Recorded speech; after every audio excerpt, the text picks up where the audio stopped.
Hello friends, मेरा नाम है कुलदीप शर्मा और मैं subject matter expert of biology हूँ। और अभी कुछ दिनों से मैं देख रहा हूँ कि बहुत सारी वीडियोस आ रही है, बहुत सारे लोगों में कोरोना को लेकर मिथ्स है और बहुत सारी इस तरह की चीजें हैं जो गलतफहमी में उनके साथ चल रही है। तो आज मैं आपको बताता हूँ, देखो कोरोना से रिलेटेड क्या क्या मिथ्स है, RT-PCR रिपोर्ट क्या होती है, कैसे आती है, वैक्सीनेशन से रिलेटेड बातें और सीटी वैल्यू को हम लोग किस तरह से मेजर करते हैं। अभी जो है कुछ लोगों में ये बातें हैं कि मिथ्स है कि अगर सीटी वैल्यू कम है तो इसका मतलब वो इतना ज्यादा दिक्कत वाली बात नहीं है, और सीटी वैल्यू बहुत ज्यादा है यानी कि उसके अंदर वायरस जो है वो ज्यादा है। तो अभी लोग अवेयर ही नहीं है, बस वो RT-PCR या दूसरे तरीके के टेस्ट करा रहे और उसको लेकर के उनमें थोड़ी सी अवेयरनेस नहीं है। देखिए, सबसे पहले मैं आपको बता दूं कोरोना के साथ जो डिसीज चली है उसके साथ इशू क्या है। कुछ बीमारियां ऐसी होती है जो बैक्टीरियल होती है और कुछ वायरल डिसीज होती है। अब जो वायरल डिसीज होती है हम देखते हैं कि बहुत सारे जो बीमारी फैलाने वाले जो भी माइक्रो ऑर्गेनिजम्स है, तो किसी किसी का जेनेटिक मटेरियल DNA होता है और किसी किसी का जेनेटिक मटेरियल जो होता है वो RNA होता है। जैसे हमारा जेनेटिक मटेरियल DNA है, लेकिन कुछ कुछ वायरस का जेनेटिक मटेरियल RNA होता है, और जिन वायरस का जेनेटिक मटेरियल RNA होता है वो RNA वायरस कहलाते हैं रेट्रो वायरस।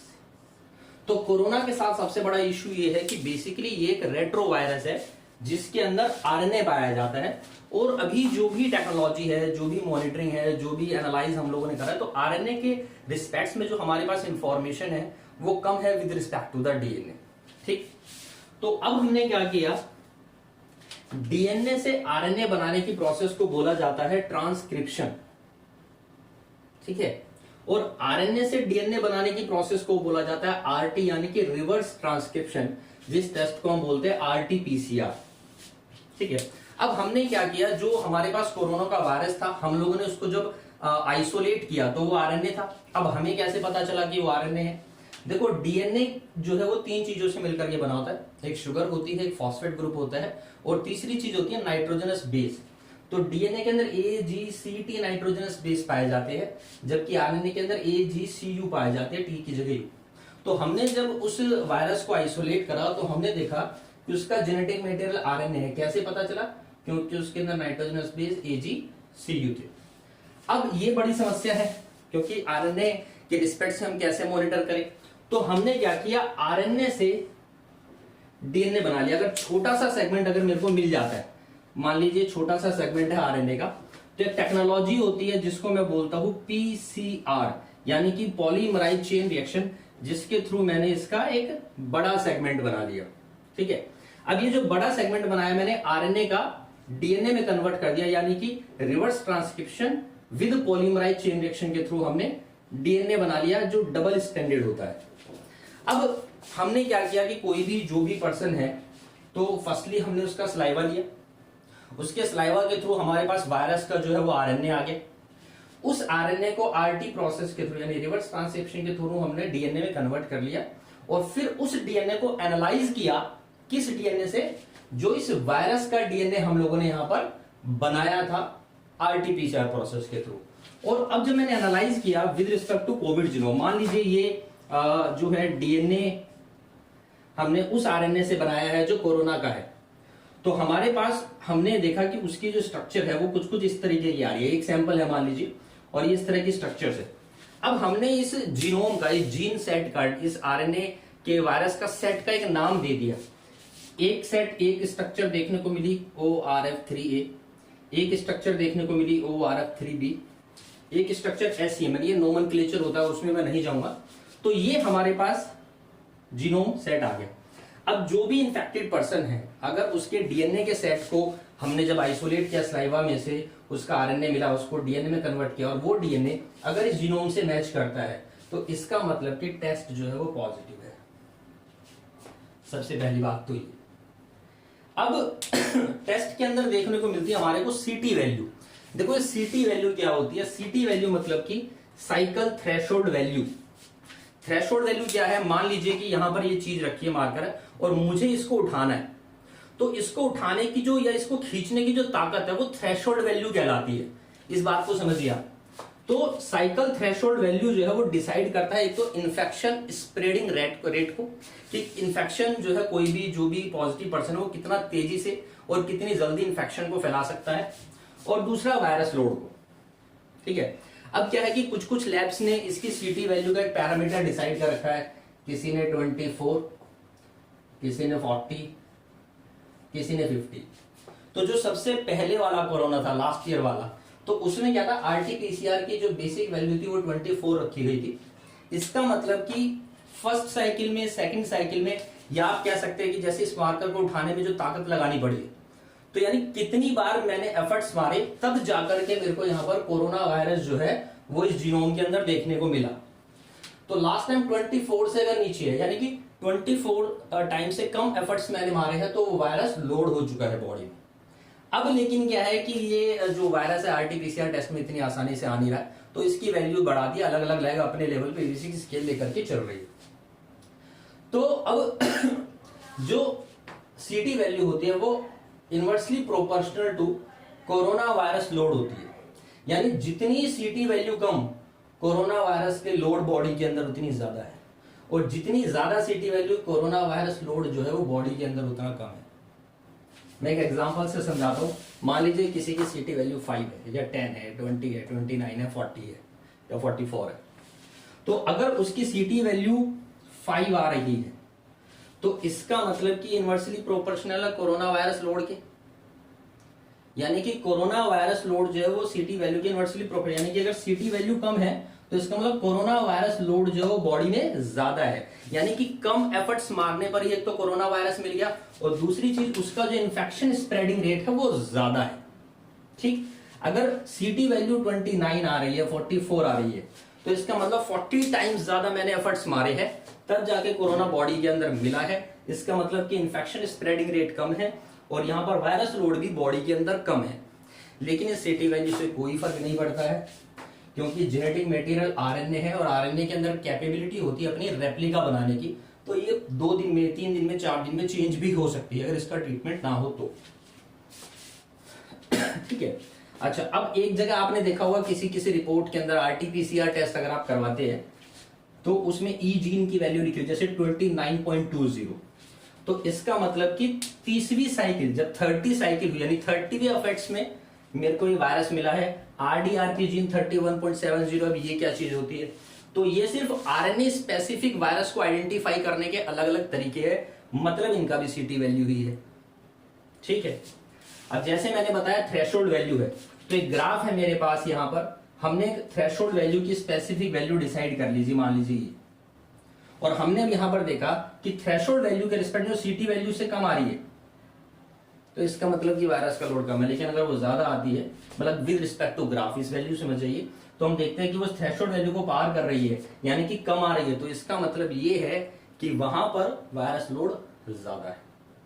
अब देखिए, ऑक्सीमीटर यूज कर रहे हैं, तो ऑक्सीमीटर से कैसे आइडेंटिफाई करना है वो भी आपको मैं बता देता हूं। तो ऑक्सीमीटर के अंदर जो है लेवलिंग होती है SpO2। अगर मान लीजिए मैं S हटा देता हूं, PO2 मतलब कि partial pressure of oxygen, body के अंदर ऑक्सीजन की मात्रा दूसरी गैसेस के मुकाबले कितनी कम है। लेकिन यहां पर यह है SpO2, यानी कि सैचुरेशन पॉइंट ऑफ ऑक्सीजन है एक तरीके से। ठीक है, तो उसका लेवल 94 से ज्यादा होना चाहिए, 94 से नीचे कम है तो दिक्कत वाली बात है। बाकी अकॉर्डिंग टू एज भी वो वेरी करता है, 90, 91, 92, 93 भी चलेगा, लेकिन उससे नीचे आता है तो दिक्कत वाली बात है। फिर दूसरी चीज होती है PR, तो पल्स रेट की जो बढ़िया वैल्यू होती है वो 60 to 90 के बीच में है, तो 62 आ रही है, 83 आ रही है, घबराने की बात नहीं है। अच्छा, उन दोनों के बीच में एक वैल्यू और आती है PI, यानी कि परफ्यूजन इंडेक्स। ये क्या चीज होती है ये भी मैं आपको बता देता हूं, इससे भी आप आइडेंटिफाई कर सकते हैं कि कितनी दिक्कत हो रही है। तो इसकी जो बेस्ट वैल्यू है वो 2 से 20 के बीच में होनी चाहिए, सबसे पहली बात।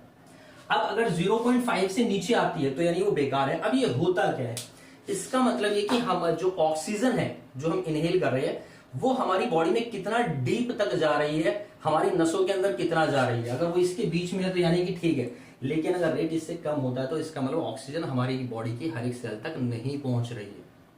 ठीक, अच्छा, एक चीज और भी है आजकल, जैसे HRCT टेस्ट चल रहा है। HRCT टेस्ट में क्या होता है, जैसे कि हमारे लंग्स होते हैं, ठीक है, अब ये डायग्राम बनाया है मैंने लंग्स का, तो मैं आपको बता दूं कि जो मेरा राइट है डायग्राम में वो लेफ्ट है, और जो मेरा लेफ्ट है डायग्राम में वो राइट है। तो हमारा लेफ्ट लंग्स का साइज थोड़ा सा छोटा होता है, राइट लंग्स का साइज बड़ा होता है, और इनके अंदर ना लोब्स बनी होती है। तो लंग्स पूरा नहीं होता, इसकी ये लोअर लोब है, ये अपर लोब है लेफ्ट साइड की, और राइट साइड में ये लोअर लोब है, ये मिडिल लोब है, ये अपर लोब है। ठीक, ये हमारे अंदर जो है ब्रोंकियोल्स, श्वास नली, सांस लेने की नली जो है वो दोनों लंग्स के अंदर आ रखी है। ठीक है, ये नॉर्मल स्ट्रक्चर है बिल्कुल लंग्स की। अब HRCT टेस्ट क्या होता है, इसको हम बोलते हैं हाई रिजोल्यूशन कंप्यूटराइज्ड टोमोग्राफी। ये बेसिकली लंग्स के लेवल को चेक करने के लिए ही यूज की जाती है। लंग्स का दूसरा नाम होता है पल्मोनरी, तो पल्मोनरी टेस्ट होता है बेसिकली। अब इसमें जो सीटी टेस्ट होता है HRCT का, वो बताता है सेवेरिटी स्कोर, यानी कि जो वायरस है वो बॉडी के अंदर कितना ज्यादा फैला है, जिसका स्कोर हमने 5 से 25 रखा हुआ है। ठीक है, अब एक लोब का स्कोर 5, ठीक है जी, या फिर लोब का स्कोर 0 से 5 के बीच में रखा हुआ है, एक सिंगल लोब का, इसका स्कोर 0 से 5 के बीच में, इसका भी, इसका भी, इसका भी, इसका भी। मान लीजिए लोब का स्कोर आता है, लोअर लोब का 1, अपर लोब का 1, राइट साइड में lower lobe, middle lobe, upper lobe, तो यानी कि 1 1 1 1 1 ये स्कोर आया है। अब इसको हम लोग देखें किस तरीके से यहां पर समझते हैं। अगर वैल्यू 1 है तो इसका मतलब कि 5%, ठीक। वैल्यू 2 है, सॉरी, अगर 1 है तो इसका मतलब, हाँ बिल्कुल सही बात है, 5% है। और अगर वैल्यू 2 है तो इसके अकॉर्डिंग वो बढ़ता रहता है। ठीक है, अब देख लीजिए, मान अगर टोटल स्कोर आता है 1 2 3 4 5 यानी 5 आया, तो लगभग लगभग हम लोग क्या देखते हैं, 20 से 25% लंग्स जो है वो डैमेज हो चुके। समझ रहे आप इस बात को?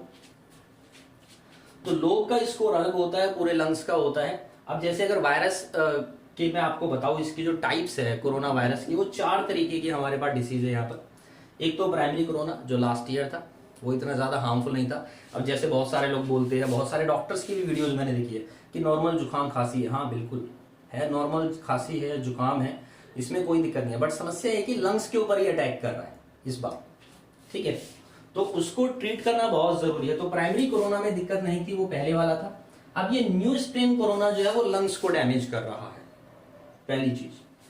दूसरी चीज, पोस्ट वैक्सीन जो तीसरे टाइप का कोरोना है, पोस्ट वैक्सीन जो वैक्सीन लगवाने के बाद कोरोना हो रहा है। और एक है री इन्फेक्टेड, यानी पहले भी हो चुका है और दोबारा भी हो रहा है। ठीक है, तो पोस्ट वैक्सीन, मान लीजिए अगर किसी के वैक्सीन लगी हुई है और उसके बाद उसे कोरोना हुआ है, तो मान लीजिए मैं देखिए फाइबर्स बना रहा हूं यहां पर, समझिए आप लोग कि ये यहां पर क्या हो चुका है, ये यहां पर वैक्सीन लगवाने के बाद कोरोना जो लंग्स के ऊपर इतना ही डैमेज कर पा रहा है। लेकिन अगर किसी पर्सन ने वैक्सीन नहीं लगवाई है तो जो डैमेज रेट है वो ज्यादा है, यानी कि HRCT की जो CT वैल्यू होगी पर लोब की जो हो सकती है वो 1 से ज्यादा हो सकती है, या पूरी CT जो सेवेरिटी स्कोर है वो 5 या 5 से ज्यादा हो सकता है, तो वो ज्यादा खतरनाक होता है। तो एक तो ये मिक्स जो है यहाँ पर अलग अलग बातें, कोई कह रहा है कि प्याज खा लीजिए, कोई कह रहा है, इन सब बातों पे मत जाइए, क्योंकि किसी भी ऑथेंटिक वेबसाइट पे या ऑथेंटिक न्यूज चैनल पे इस तरह की कहीं पर भी कोई भी बात नहीं है। सबसे पहली चीज, RT-PCR टेस्ट के बारे में बताया, वैक्सीनेशन आप लोग जरूर करवाइए। ठीक है, CT वैल्यू भी मैंने आप लोगों को बता दी है। अच्छा, एक चीज बता दो, इससे रिलेटेड कुछ मेडिसिन है, ठीक है, जो आप लोगों के लिए हेल्पफुल रहेगी। अगर मान लीजिए किसी को लंग्स में दिक्कत है तो यहां पर मेडिसिन आती है पल्मो यानी कि लंग्स पल्मो क्लियर, ये एक मेडिसिन ले सकते हैं। फेविफ्लू आप लोगों को पता है, किसी भी तरह की एंटीबायोटिक्स, एंटी वायरल के रिस्पेक्ट्स में वो काम कर रही है। दूसरी चीज, अगर किसी को भी छाती में, चेस्ट में पेन है, गले में खराश है, तो आप जो है मोन्टास ले सकते हैं, लिवोसिट्रिजिन प्लस मोन्टोलुकास होती है, वो आप ले सकते हैं रात को एक सोने से पहले। उसके अलावा आप गरारे कर सकते हैं, बेटाडीन गार्गल आता है। विटामिन C की कमी के लिए, हाँ एक चीज और बता दूं बहुत जरूरी है, विटामिन C की कमी के लिए आप लोग लिमसी आती है, विटामिन C ले सकते हैं। और विटामिन C भी, जिंक भी आती है। जिंक का एक बहुत बड़ा मैटर है। देखिए दिक्कत क्या है कि कोरोना का वायरस जो है वो बॉडी के जिंक को क्या कर रहा है, खत्म कर रहा है। और जिंक हमारी बॉडी के मेटाबॉलिज्म के अंदर बहुत ज्यादा रोल होता है इसका। अब जो बता रहे हैं कि शुगर वाले जो पेशेंट्स हैं उनको ज्यादा दिक्कत है, उसका रीजन ये है कि एक तो जिंक बॉडी से खत्म हो रहा है। जिंक के लिए आप लोग दूध ले सकते हैं, अंडा ले सकते हैं, बॉइल्ड एग होता है। अब जिन लोगों के साथ शुगर होती है तो उनकी बॉडी के अंदर जिंक बनाने के लिए जो रिस्पॉन्सिबल चीज होती है वो होती है इंसुलिन, और जो शुगर के मरीज हैं उनकी बॉडी के अंदर इंसुलिन नहीं होती। तो जितनी देर भी आप डाइट लेंगे वो डाइट सिर्फ उतनी देर तक ही काम करेगी जब तक आपकी बॉडी में यूटिलाइज हो गई, बात खत्म। ऐसा नहीं कि स्टोर हो रही है या बाद में इमरजेंसी में आपको रिकवरी देगी। तो जिंक कोविड भी आप लोग यहाँ पर ले सकते हैं। तो ये कुछ मैंने मेडिसिन बताई है। विटामिन सी भी मैंने आप लोगों को बता दिया, जिसको एस्कॉर्बिक एसिड भी बोलते हैं। तो ये रिक्वायर्ड होती है। और अगर आपको किसी भी तरह की कोई भी दिक्कत है, कोई जानकारी है, कोई मिथ्स है, तो आप मुझसे पूछ सकते हैं। और थैंक्स।